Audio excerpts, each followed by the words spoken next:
இந்த 2026ல யாரெல்லாம் ஆள விடுங்கடா சாமின்னு சொல்லக்கூடிய ராசிகள்னா யார் யார்?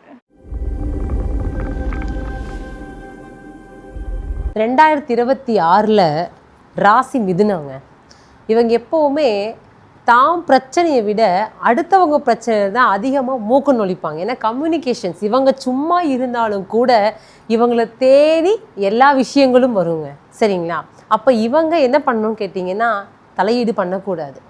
இவங்க தலையீடு பண்ணாமல் இருந்தாவே பிரச்சனைகள் குறையும். ஏன்னா 2ஆம் வீட்டில் பாதகாதி கிரகமான குரு பகவான் 2ல் வந்து உச்சம் அடைகிறார். அதனால் எப்போவுமே நீங்கள் கவனமாக இருக்கணும். அப்போ ஆளை விடுங்கடா சாமின்னு இருக்கிறது ரொம்ப நல்லதுங்க, மறந்துடாதீங்க.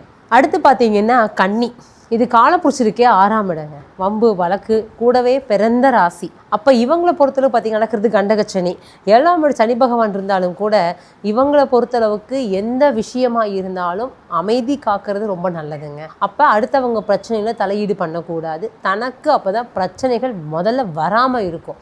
அப்போ என்ன பண்ணணும்னு கேட்டிங்கன்னா இவங்களை பொறுத்தளவுக்கு எல்லா விஷயங்களிலுமே ரொம்ப கவனமாக இருக்கணும். நடக்கிறது கண்டகச்சனிங்க. ராசியை சனி பகவான் பார்த்துட்ருக்காரு. 6ஆம் வீட்டில் ராகு இருக்காங்க. நீங்கள் சும்மாவே இருந்தாலும் கூட உங்கள் பேரில் பிரச்சனைகள், சந்திப்புகள், அதே மாதிரி சங்கடங்கள் வரத்துக்கு வாய்ப்புகள் நிறைய இருக்குது. அப்போ நீங்கள் என்ன பண்ணணும், எந்த இடத்துலையும் கவனமாக இருக்கணும்.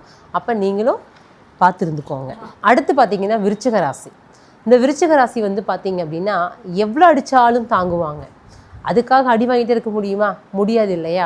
இவங்களுக்கு வந்து பார்த்தீங்கன்னா 4ஆம் வீட்டில் ராகு இருக்கிறதுனால தேவையில்லாத அவப்பெயர்கள் வரத்துக்கு வாய்ப்புகள் 90% இருக்குது. அப்போ நீங்கள் எவ்வளோ கவனமாக இருக்கணும். உங்களுடைய பிரச்சனையே தலைக்கு மேலே இருக்கும்போது சொல்லுவாங்கள்ல, ஜான் போனால் என்ன முலம் போனால் என்ன நிலைமையில் நம்ம இருக்கும்போது நம்ம என்ன பண்ணணும், கவனமாக இருக்கணும். அப்போ எந்த விஷயங்களும் நீங்களும் மூக்க நுழையக்கூடாது. யாராவது பிரச்சனைகளில் சொல்லும்போது அமைதியாக உட்கார்ந்து கேட்குற ராசியில் விருச்சிக ராசி தான் நம்பர் 1 வரும். ஒரு அதீதமான ஒரு பிரியம் இருக்கும். நமக்கு தான் பிரச்சனை நடந்துட்டுருக்கா, அடுத்தவங்க பிரச்சனை நம்ம கேட்டு நமக்கு பரவாயில்லையே கம்பேர் பண்ணி பார்ப்பீங்க. அந்த விஷயத்துக்குள்ளே விருச்சிக ராசியோடைய ஒரு ஓவர் திங்கிங் இருக்கும். அப்போ என்ன பண்ணணும், அடுத்தவங்க பிரச்சனை நமக்கு வேண்டாம் அப்படின்னு நம்ம பிரச்சனையே பெருசுங்கன்னு நினச்சிக்கிறீங்க இல்லையா? அப்போ நீங்களும் அமைதியாக இருக்கணும். ஆளை விட்டால் போதும்னு இருங்கன்னா அப்புறம் துண்டை காணும் துணியை காணும் ஓடுற மாதிரி ஆகிடுங்க. கவனமாக இருந்துக்கோங்க. அடுத்து கும்பராசிங்க. இவங்களை வந்து பார்த்திங்கன்னா எப்போ நிறைகுடம் தழும்பாது. இவங்க வந்து எப்போவுமே மனசுக்குள்ள எல்லா விஷயம் அழுத்தி வச்சுக்குவாங்க. எது தேவையோ, யார்கிட்ட என்ன பேசணுமோ அதைத்தான் பேசுவாங்க.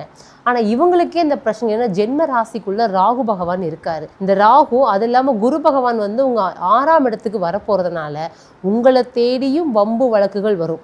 அப்போ என்னங்க, நான் ஃபஸ்ட்டு சொன்ன மாதிரி தான், பணம் காசு கொடுக்கல் வாங்கல் கவனமாக இருக்கிற மாதிரியே அடுத்தவங்க பிரச்சனைகளுக்கும் அடுத்தவங்களுடைய தீர்வுகளுக்கும் நீங்கள் போய் நல்லது சொன்னாலும் நல்லது செஞ்சாலும் கெட்ட பேர் வந்துடும். அப்போது ஒரு பிரச்சனை ஒரு பஞ்சாயத்து வருது அப்படின்னா நீங்கள் என்ன பண்ணணும், அந்த இடத்துல நான் இல்லவே இல்லைன்னு நீங்கள் நழுவுறது ரொம்ப நல்ல விஷயம். எல்லாருக்கும் பிரச்சனைனா என்ன தேடி வரீங்க, ஆனால் எனக்கு ஒரு பிரச்சனைனா நான் யாரை தேடி போகிறதுன்னு டைலாக் நினச்சிக்கோங்க.